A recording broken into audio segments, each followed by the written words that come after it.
A sincere seeker, a mysterious traveler, and a moment of divine recognition. In this sacred chapter, the meeting with Gurucharan reveals how Sripada Sri Vallabha guides devotees in unexpected ways. Chapter 19. Meeting with Gurucharan. The Vallabheswara Sharma couple, Subanna Sastri and I, were recollecting the sportive pastimes of Sripada. In the meanwhile, a distant relative of Sripada named Lingana Sastri came there. He was a great scholar in the Vedas and Vedangas. Lingana Sastri said, "I came to Pithikapuram for offering oblations to my forefathers at Padagaya Kshetra." Even though he was a religious and rich Brahmin, my grandfather was a great miser. With his vicious reasoning, he implemented the dharmas which were inscribed in the Shastras to his advantage. He interpreted the principle of Yada Shakti in a perverse way. He used to offer the 10 types of traditional gifts that were meant for the satisfaction of the departed ancestors with a very meager money. He used to inwardly feel uncomfortable that during the annual Shraddha ceremonies, money was unnecessarily spent and that the guests were eating like gluttons as if it was a good opportunity. He used to be unhappy that his house was becoming a hollow shell robbed of all wealth with these rituals. My grandfather died after some time. My father also followed the footsteps of my grandfather. Time, which devours the world, devoured my father also. However, I used to carry out all the ceremonial rituals for my ancestors strictly according to scriptures, to the extent it was appropriate for my capacity. In the meanwhile, quarrels were flaring up in our house for no reason and there was no peace of mind. Quarrels were occurring suddenly without any reason. After stepping into our house, even very calm-going relatives were becoming very fierce and were starting to fight. Our house became a center for quarrels. My wife was angry with me and left for her parents' house. While I was asleep, my son sat on my chest and tried to stifle my neck with his 2 hands. My daughter-in-law was abusing me by saying, "Many people of your age reach the burial ground. When will your turn come?" My daughter was saying to me harshly that she must have committed a lot of sin in some birth to be born as a daughter to a destitute like me in this life. My son-in-law was taunting me with sarcastic remarks, like, "There are no servants in our house. You are robust like a rock. You can come to our house and do work like sweeping the house, tending the cattle in the cowshed, and when required, you can go to the meals offered to Brahmins during religious rites and accept donation of the gingerly seeds. Even by starving ourselves, we can arrange gluttonous food for you. You can cook the food and you can give us if anything remains after your eating." Life became thorny for me. Every living being develops an interest towards life and feels that there is a certain sweetness in life. But in my case, it was clear that the life was no longer sweet for me. However, if I were to commit suicide and die, I was afraid that I would get the birth of a devil. It was clear to me that after my death, funeral rites will not be conducted according to the procedures as specified in the scriptures. One day, I finished all the work that was entrusted to me in the cattle shed and was about to eat meals. But my daughter-in-law gave me stale food. The food was stinky, and I also found some vermin in the food. As I was completely tired after doing manual labor, the extreme pangs of hunger caused much more pain to me. I was too weak to even shed tears. I could not eat the stinky food, and I could not withstand the pangs of hunger. To me, who was in a most miserable state, a doubt cropped up in my mind whether this world, the people, and all these relationships were true, or whether all this was part of a great magic. My mind became dull and devoid of the power to think. Under such critical circumstances, an avadhuta gave me darshan in the cattle shed. Compassion was flowing from his eyes like a big stream. The moment I saw the divine compassionate form, I started sobbing immediately like a young boy. I had the awareness that I knew him from thousands of years. I fell on the divine feet of the avadhuta and held them to my heart. The avadhuta touched the food with his divine hands. The food on the plate disappeared. In its place, there appeared on the plate a sweet preparation called halwa. The avadhuta took a small portion of the halwa and instructed me to eat the rest of it. I ate it with full satisfaction and regained vigor and strength. The avadhuta asked me to dig the northeastern side of the house with an iron crowbar. After digging deep in that location, the skeletons of 2 dogs were unearthed there. I threw them out. The avadhuta told me to pour the porridge into the pit. I poured the porridge into the pit and covered it with mud. Then the avadhuta said that he purged the evil effects of the ghosts and that my house was purified. He told me that my conditions will improve gradually. He told me that I received a call from the Padagaya Kshetra, Pithikapuram, and that I should start immediately. He assured that suitable arrangements will be made for me and that he will meet again in Pithakapuram. I started for Pithakapuram with the one outfit I was wearing at that time. I started immediately and did not inform anyone in the house. After I traveled for some distance, evening dusk approached fast. At that time, I was traveling through a mango garden. The owner of that garden, Narasimhappa, welcomed me. He offered me sweet fruits to eat. My hunger was assuaged after eating those fruits. He requested me to accept his hospitality for the night in his house, and I agreed. The next morning, after I finished ablutions and morning prayers, he donated me clothes and offered some money to me as dakshina. I was surprised to note that the arrangements were properly made, as was foretold by the Avaduta. Then the farmer said, "Sir, yesterday in the afternoon, an Avaduta appeared in my dream and informed that a pious Brahmin would be going on foot through the garden. The Avaduta instructed me to give hospitality to that Brahmin traveler and to donate clothes and money the next day and to offer him mangoes to eat. I had the fortune of seeing you. I am lucky to be able to serve you." The farmer was exuberant. From this episode, it was clear that the Avaduta had supernatural powers and that he was not an ordinary Avaduta. I continued the travel while reciting the Vedic hymns. I observed that an electric current was flowing through all my nerves while I was traveling dressed in new clothes and chanting Vedic verses. On account of the flow of electric power, I experienced ineffable joy in my body. I noticed that a Vedic Pandit was behind me and was approaching me fast. He was reciting Savitripana from the Vedas.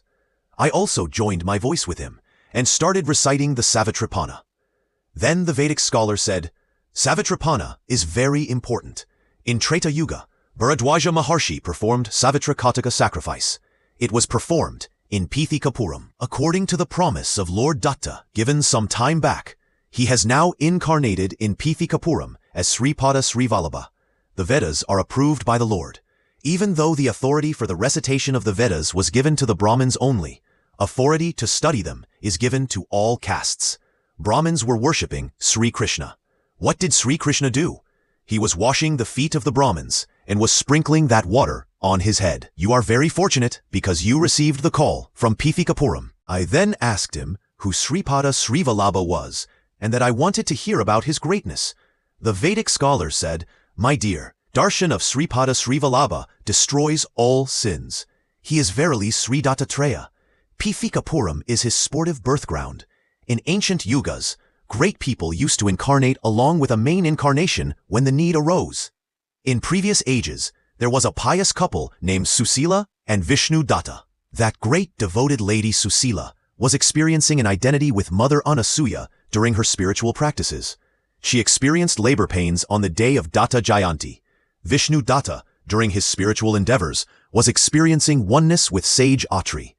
That state of the merger of different individual identities into one entity is non-physical, uncommon, beyond perception of the mind and intellect, a divine mystery, one which cannot be accessed through speech, and one which is inexplicable. They are now born as Sumati Maharani and Apala Raja Sarma. Sripada was born as their child as a fruit of their intense penance in their previous lives. They belong to the Krishna Yajurveda sect, Apastamba Sutra, and the lineage of Bharadwaja. Labhada Maharshi, a sage from the Vaishya caste of an ancient yuga, was born as Bhaskaracharya IV during the time of the incarnation of Vasavi Kanyaka, and as Bapanarya, father of Sumati Maharani, during the time of the incarnation of Sripada Sri Vallabha. You will see those great pious people in Pithikapuram. The farmer who donated you clothes and money was working as a laborer in a previous birth under Subbaramaya Sreshti, father of Pinda Venkatapaya Sreshti in Pithikapuram. As he had meals in the house of the extremely pious Subbaramaya Sreshti, he has now become a landlord from those great merits and is now enjoying all comforts. Pinda Venkatapaya Sreshti and Narasimha Varma of Pithikapuram are very dear to Sripada. Those people have devotion of parental love towards Sripada in abundance. I asked the Vedic scholar, "Sir, I observed that the bonds of action are very complicated shackles. It is said that during the yagna, if the Pavamanagatas are broken, the head of the presiding priest will also break and that he will die. In the yagnas that are performed these days, if by accident anyone out of the 3 Pavamanagatas is broken, the head of the presiding priest is not getting broken. What is the reason? If the things mentioned in the Vedas and scriptures, whether auspicious or inauspicious, do not happen, then the atheists will deride the Veda Sastras." The great person replied, My dear, in the yagnas conducted in the present times, there are no life-destroying materials like electric current, etc. in the Pavamanagatas. The officiating priest who conducts the yagna must be a great spiritual practitioner. He must have the fire of yoga in him. Only that yogic fire will help generate the electricity in the Pavamanagatas during the yagnas. If a great yogi presides and conducts the yagna, then immediate results will follow, which lead to the welfare of the world. Instead of that, if namesake exercises are done in the name of yagna, then we cannot derive the results enunciated by Veda Sastras. There is also a mysterious meaning in the monetary gifts of 16, 116, and 1116 numbers. Lineage relates to the father. This principle will not change as long as the creation continues. Sapindya relates to the mother. This principle will be ceased after 7 generations. A son and wealth are the 2 fruits of a marriage.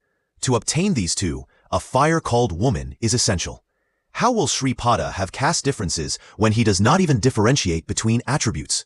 He preaches non-dualistic perception. He does not preach non-dualistic action. Just like Adi Shankara, Sripada has no partiality. Adi Shankara taught Hema Vidya to the people of the Gauda caste who are of a passionate nature and who make a living by tapping toddy, and who help others. Adi Shankara did not teach this Hema Vidya to Brahmins who are sattvic in nature. In the same way, Sripada extends his grace to all, depending on their eligibility and irrespective of their race, religion, color, and age. If Adi Shankara taught Hema Vidya to Brahmins, they would have turned into misers, would have gotten entangled in money and other enticements, and would have forgotten about their rightful duties. Mind, intellect, ahamkara, and the 5 elements including earth, these 8 are called the inert natures. When combined with the nature of the animate world, which is represented by the number 1, they become 9. Numbers 2 through 9 represent the 8 inert natures. 0 represents the Brahma Tattva. Mathematics originated from numbers 0 through 9, representing the activities of the rudimentary natures or creation. Sripada used to jokingly ask for alms of 2 chapatis by saying Du Chaupati Dev Lakshmi. This represents the numbers 2498. Many meanings can be found in his every movement and every word. Number 2 represents all pairs of opposites in the creation. Number 4 stands for the Stula, Sukshma, Karana, Mahakarana bodies. Number 9 is the symbol of the changeless Brahma Tattva, and number 8 represents Mahamaya. Sripada is Ardhanarishwara. The cosmic form of Sripada. I belong to the Penugonda village, which used to be called Brihat Sila Nagaram. I am called Galapati Sastri. I came to Vyasapura Agraharam for pursuing Vedic studies. I was learning the Vedas by serving a guru. My guru had some fields near his house. He had a large number of livestock. I went to the field for grazing the cattle. One day, a 10-year-old boy of brilliant luster came into our field in the guise of a cowherd. He was wearing a sacred thread over his neck. So, I presumed that he was a Brahmin lad and asked him for confirmation. Then that boy said, I am that I am. All natures are in me. The basis for all is I am. It is not wrong if you presume me to be a Brahmin on seeing my Brahmanic features, but that is not the complete truth. It is not untrue if you think of me as a Kshatriya on seeing Kshatriya traits in me, but that is not the complete truth. Upon seeing the features of a Vaishya in me, it would not be untrue if I am considered as a Vaishya, but that is not the complete truth. It is not a mistake to think of me as a Shudra on seeing the traits of a Shudra in me, but that it is not the complete truth. Even if you think I am a Chandala, it will not be a mistake. But it is also not the complete truth. I am beyond all limitations. I am beyond everything which appears as many truths and untruths, and I am the support for all those matters. I am the superior truth. That nature of truth is beyond all boundaries. My Dharma is supreme Dharma, that is beyond all Dharmas and is also their support. My nature is supreme love. It is at a great distance from all traits of love in all creatures of the creation. Not only that, it is the base for all those things. If you consider me to be a male, I will behave like a female. If you feel that I'm a female, I will behave like a male. If you assume that I am God Shiva, half male and half female, I will prove that I am that divine bliss which cannot be perceived by mind or speech, and which prevailed prior to the manifestation of those 2 forms. How can you know about me, who has such peculiar characteristics? I felt all the above dialogue was the delirious talk of a person who has high fever. I thought that when there is excess of bile, one would indulge in incoherent and mad prattle. The boy who observed my mental condition said, "I just spoke with Seniswara. Seniswara told me, 'O Lord, witness this entertainment. See how I will harass Ganapati Sastri by throwing him in very strange entanglements and bonds.' However, I told Seniswara that I am going to receive the consequences of the fate of Ganapati Sastri, and that he, Seniswara, cannot throw you into entangling shackles." On hearing those words, anxiety stirred up in me. In fact, a very bad period was transiting at that time according to my horoscope. When I was in a state of daze, the cowherd went to a cow and asked, "Gayatri, I am hungry. Can you give milk?" That mother cow turned its head and expressed assent. Streams of milk started falling on the ground from its udders. The cowherd drank the milk to his full satisfaction. In reality, it was a barren cow, but it gave milk to the cowherd. All this was very confusing to me. That cowherd sat contented under a mango tree. When I saw him again, I noticed a 10-year-old girl wearing the outfit of a village belle with him. They were giving joy to the onlookers. Their merry conversations made them look like a happy couple. In the meanwhile, Sripada Venkatapaya Sreshti got down from the horse carriage. A brilliant, sparkling lad of 10 years was with him. I learnt afterwards that he was none other than Sripada Sri Vallabha. In memory of his father, Sripada Venkatapaya Sreshti donated this land to my guru. Vast lands abutting this field were owned by Sri Sreshti. Sri Sreshti sometimes visited via Sapura Agraharam from Pithakapuram to supervise his lands. Sri Sreshti was amazed to see the cowherd and the girl because they very closely resembled Sripada. In addition, they were very lustrous. Sripada said to Sri Sreshti, "Grandfather, why are you so much astonished?" For that, Sri Sreshti asked Sripada to look at those two people and remarked that the scene was a feast of joy for the eyes. Then Sripada asked whether the one who sees and the scene that was being seen were one and the same. Sri Sreshti replied placidly that he did not know such philosophical matters. Sripada said, "Grandfather, what philosophy is there in this?" It is said that Sri Hari also became astonished on seeing the movement of his Maya, which has no limits. This creation is filled with the 9 types of emotions. One of the rules of the creation is to produce surprising and wonderful scenes. There it is 2, here it is 1. Is duality true, or is non-duality true? Am I 1, or 2, or many? Please think and tell. With these words of Sripada, a doubt arose in Sri Sreshti, whether the cowherd and the peasant girl were also the creation of Sripada.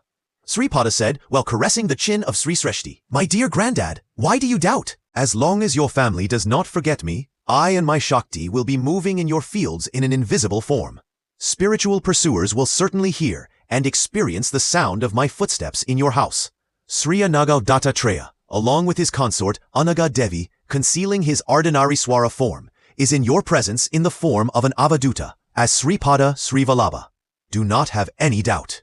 When I appeared before Mother Sumati at first before I was born as her son, I told her resolutely that no attempt to marry me should be made, and if such an attempt was made, I would certainly leave the house. Since you are a Rajarshi who imprisoned me with your bond of pure devotion, I showed you my form of Anaga, along with Anaga Devi. No action will take place without a cause in the presence of Sripada.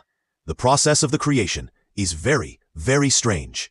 I will decide the actions, their consequences, and the time and place of their occurrence. Imparting knowledge to the ignorant through my actions, sportive plays, and miracles is part of my avatar's program. Saying so, Sripada assumed the shape of a shining illumination and went towards the mango tree. While we were all witnessing, the peasant girl and the cowherd took the shape of a brilliant light and merged into Sripada. It is an impossible thing that mangoes grow out of season, but an unripe mango grew on that mango tree while we were watching. Sripada plucked it. The touch of his hand was so effective that it turned into a ripe mango while we all were watching. Just as a mother feeds her infant child with food or sweets, Sripada fed Sri Sreshti with that ripe mango. Sri Sreshti wept like a young boy while he ate the mango fruit. The motherly love of Sripada was greater than the love of thousands of mothers put together. When compassion and love shower from his divine eyes, he looks very much like Mother Anava, who is an embodiment of the 3 Shaktis. The stone of that mango fruit stood erect in the presence of Sripada, like a servant waiting for the orders of the master. With the hand gesture of Sripada, it then flew upwards. Even though it was in the form of a stone of the mango fruit, it changed into a lustrous entity. Sripada averred, Some people argue dogmatically whether the seed comes first or the tree comes first. However, there is one who was in existence before both of these. He is God. He can generate the tree from the seed, or vice versa, according to his will. Even the 7 rishis cannot imagine his inexorable resolve. Paramatma, when tainted, is called jiva. Taintless jiva merges in Paramatma. When jiva merges in Paramatma, all his tendencies exist like fried seeds. Nevertheless, if Paramatma desires to bring jiva again into the cycle of creation, no force can stop him. However, when the jivas who merged in him are brought back into creation, they become persons taking birth for a purpose, and they perform the mission of God. At the end of their life, they again merge in Paramatma. Some jivas do not like to merge in Paramatma, but wish to remain in close proximity to him and continue in that state of bliss. Paramatma can make such people to also take birth for a cause to execute the mission of God. At the termination of their life, they will remain in close proximity to him without merging in Paramatma, and will experience the divine bliss. Those jivas who want to remain in a different state from Paramatma will take a purposeful birth, and after completing the divine work, they will revert back to their previous position in the next birth. State of duality, or superior duality or non-duality, will be granted according to the wishes of jivas. Therefore, it is not proper for the people to debate whether non-duality or super-duality state is superior. Creation, sustenance, and liquidation continue to happen at every moment. At the end of one kalpa, Brahma, Vishnu, and Rudra will rest in the state of unmanifest bliss of Paramatma. They will again return to a manifest state according to the Mahasamkalpa and carry on creation, sustenance, and liquidation in the newly created universes earmarked for them. In the ensuing kalpa, Hanuman, who is a scholar of the 9 different grammars, will become Brahma. Jivas are granted their roles in the administration of the universe according to their faculties and qualifications. Therefore, universes in the creation are many millions, and the divine forces employed for their administration are also infinite. Demonic forces that act as impediments to the divine forces are also infinite. Mohammedans call the formless one with good qualities as Allah. Christians call the formless one with good qualities as Jehovah. They name the indwelling consciousness reflected in the creation as Jesus, the Son of God. They also call the heavenly consciousness that fosters peace, courtesy, love, and compassion as the Holy Soul. I am the one who shines with self-effulgence as described in all dharmas, religions, and theories. I am the one who is perceived by different philosophies according to their preferences, tastes, and the paths they follow. I am independent in all aspects, and I am not subject to possibilities or impossibilities. Therefore, I do not have any specified policy. I shine forth with dazzling brilliance through all forms of gods and goddesses. Therefore, I am the one who receives all worships and panegyrics through those respective forms. I am the one who grants grace to all. When the illusion of Kali Purusha ceases, the knowledge that I am the embodiment of Sanatana Dharma, which is the quintessence of all religions, will dawn. An aspirant can reach me either through external practices or through internal practices. I will always take care of the spiritual aspirant whether he is an external or an internal pursuer. I am the one who will call them with love. In the Vedas, it was also declared that the truth, knowledge, and eternity are Brahman. I am the one who is the Satya, Jnana, and Ananta Brahman. I am the one who preaches to the atheist that there is no God. I am the one who extols about the existence of God to a theist. I am the embodiment of all gurus. I am the one who shines with self-effulgence in all states of spiritual pursuit, such as Satyaloka, Satyanama, Goloka, and Mahasunya. I will constantly take care of the welfare of those who adore me with pure devotion, who cast all their burdens on me and seek total surrender from me. I am Sripada. I am Srivallabha. Grandfather, the Sripada Sri Vallabha that you see today is none other than the son of Anasuya and Atri of that most ancient Yuga. I incarnated in Pithikapuram in accordance with the promise made to sage Bharadwaja. Tears of joy flowed down like a torrent from the eyes of Sripinda Venkatapaya Sreshti. He embraced Sripada firmly. The ecstasy he experienced was indescribable and cannot be expressed through words. After some time, Sri Sreshti said, "My dear one, my golden jewel, kindly show your grace on our family. Kindly keep your grace on our lineage. Kindly show your grace on our Arya Vaishya caste." On that request, Sripada said, "Grandfather, let it be so. A Brahmin has the authority to ask for one boon. Kshatriyas, Vaishyas, and Shudras have the authority to ask for 2, 3, and 4 boons respectively. I am granting the 3 boons asked by you. I'm making a solemn promise with the 330 million deities as the witnesses. Sripada Sri Vallabha Mahasamsthan will be established in my name, in the house of my maternal grandfather, Sri Bapanarya, exactly at the place of my birth.